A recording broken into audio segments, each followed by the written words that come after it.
زبیدہ رشید، میں 7 بھائیوں کی بہن ہوں۔ 6 بھائی اچھے عہدوں پر پہنچے، مگر 7ویں کو شاید کسی کی نظر لگ گئی۔ جو میرا سب سے زیادہ ہمدرد اور محبت کرنے والا بھائی تھا، وہ زندگی کی دوڑ میں پیچھے رہ گیا۔ میرے بھائی کا نام زمان تھا۔ وہ میرے بعد دوسرے نمبر پر تھا، باقی سارے چھوٹے تھے۔ میرے والد کی دعاؤں سے سب اعلیٰ مرتبہ پر تھے۔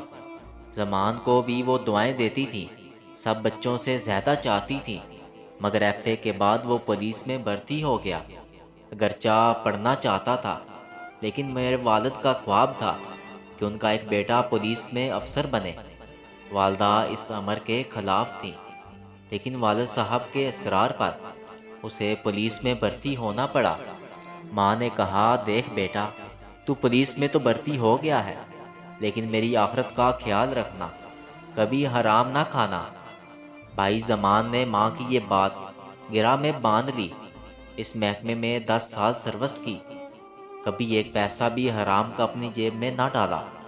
والدہ کی وفات کے بعد بھائی نے ماں کی جدائی سے دل برداشتہ ہو کر ملازمت سے استعفیٰ دے دیا۔ اپنی ایمانداری کی وجہ سے بھائی کہیں بھی 8 9 ماہ کسی ایک جگہ ٹک نہیں سکا تھا۔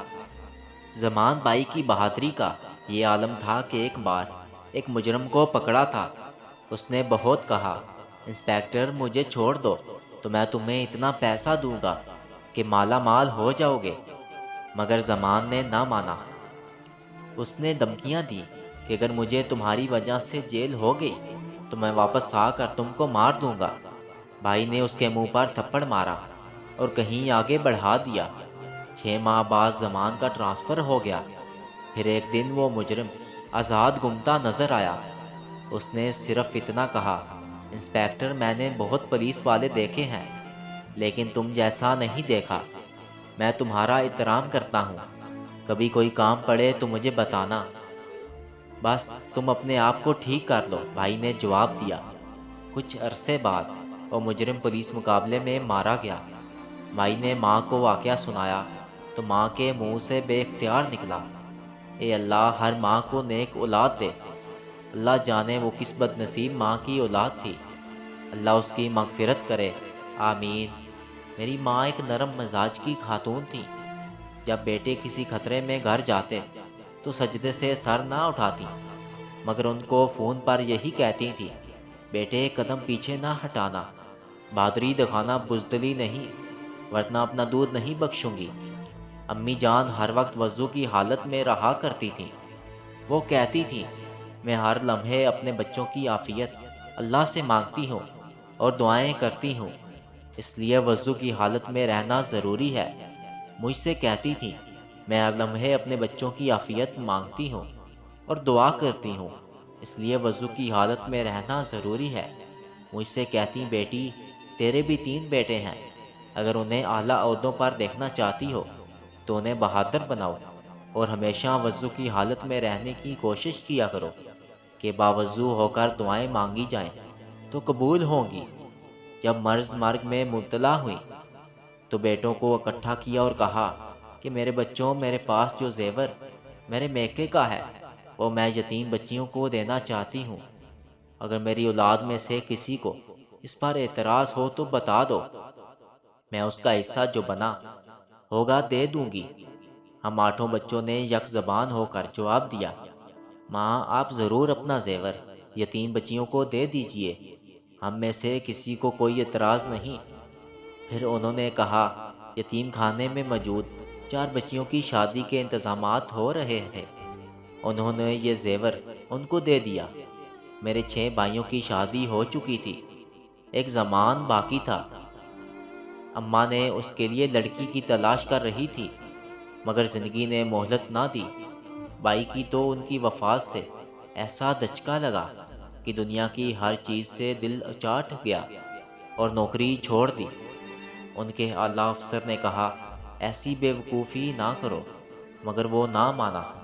مجھے بھائی پر بہت ناز تھا۔ دوسری شادی کے بعد والد نے اس سے منہ موڑ لیا تھا۔ دوسری شادی کے بعد وہ ایک سنگ دل باپ بن گئے تھے۔ زمان نے کہا کہ تم نے نوکری کیوں چھوڑی، اب اس گھر سے نکل جاؤ۔ جہاں چاہے رہو۔ زمان گھر سے چلا گیا مگر استعفیٰ واپس نہ لیا کہ یہ نوکری ان کے مزاج کے خلاف تھی۔ اماں کی لاج رکھنے کے لیے جب تک وہ زندہ رہے ملازمت سے جڑے رہے تاکہ ناراض نہ ہو۔ ماں کو والد صاحب کا بیٹے کے ساتھ ناراض ہونا گوارا نہ تھا۔ جب مجھے پتہ چلا زمان کو ابا جان نے گھر بدر کر دیا ہے تو میں نے اماں کے واسطے دے کر انہیں اپنے گھر بلایا۔ آئے تو مگر کہا کہ 3 دن سے زیادہ تمہارے گھر نہیں رکوں گا۔ تم شادی شدہ اور شادی شدہ بہن کے گھر رہنا اچھی بات نہیں۔ زمان بھائی کی جیب میں 1500 روپے تھے۔ معلوم ہوا کہ ایک وقت کا کھانا ہوٹل سے لے کر کھانا ہے۔ میری آنکھیں آنسو بہانے لگیں۔ اماں کی محبت اور اس بیٹے سے اس کو ناز برداریاں یاد آنے لگیں۔ وہ کھنسامہ سے کہہ کر ان کی پسند کے کھانے بنوا کر کمرے میں رکھتی تھی۔ نوکر سے کہتی تھی کہ ہیٹر رکھ دینا، دیر سے آئے تو کھانا ٹھنڈا ہو جائے گا۔ ماں تھی تو مہمانوں کا تانتا بندھا رہتا تھا کہ بیٹوں سے سفارش کرا دیں، اور اب یہ عالم کہ کوئی سوالی در پر نظر نہیں آتا تھا۔ جیسے ساری برکتیں ماں کے ساتھ چلی گئی تھیں۔ خاندان میں سبھی کو ایک دوسرے سے گلے شکوے ہوتے تھے مگر میری اماں سے کبھی کسی کو کوئی گلہ شکوہ نہ ہوا۔ مگر والد اس امر پر بھی زمان سے خفا تھے کہ وہ ان کی شادی اپنے دوست کی بیٹی سے کروانا چاہتے تھے۔ اس طرح بیوی کے وسیلے سے زمان کی ترقی ہو جاتی مگر انہوں نے وہاں شادی سے انکار کر دیا۔ ان کا یہ دوست دولت مند ضرور تھا مگر ایمان کی دولت کمزور تھی، سو بھائی نے اس گھر سے ناتا جوڑنے سے معافی مانگ لی۔ جبکہ ابا جان کہتے تھے تجھے اس سے کیا غرض، تیرا سسر کیا کرتا ہے، یہاں تو ہر شخص رشوت لیتا ہے، اگر تو نہیں لیتا تو یہ تیرا ذاتی معاملہ ہے۔ زمان بھائی نے کہا یہ دولت دوزخ کا سودا ہے، ہم کیسے مسلمان ہیں جو ایسا کرتے ہیں، ہمارے دین میں اسے حرام قرار دیا ہے اور ہم اس کو نعمت سمجھ کر لیتے ہیں۔ ابا جان نے کہا لیکچر دینے کی ضرورت نہیں، اگر تم میرے دوست کی لڑکی سے شادی نہیں کرنا چاہتے تو ٹھیک ہے، اپنی مرضی کرو، اور میرے گھر میں تمہارے لیے کوئی جگہ نہیں، نکل جاؤ میرے گھر سے۔ زمان بھائی گھر سے نکل گئے اور چھوٹی موٹی نوکری شروع کر دی اور کرائے پر کمرہ لے لیا۔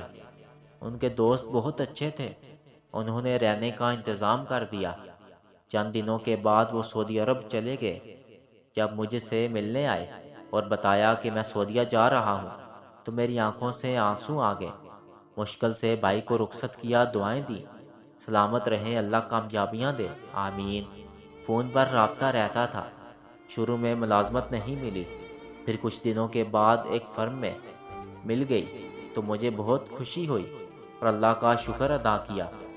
زمان بھی بہت خوش تھا، اب تو اس کو بڑا گھر بھی مل گیا تھا۔ اب میں نے ان کو کہنا شروع کر دیا کہ بھائی اب آپ شادی کر لو، مگر اس نے انکار کر دیا اور مسلسل انکار کر رہا تھا مگر مجھے اس کی طرف سے فکر رہتی تھی۔ آخر کار اس نے اپنے دوست کی بہن سے شادی کر لی۔ میں نے شکر ادا کیا کہ میرے بھائی کا گھر بس گیا۔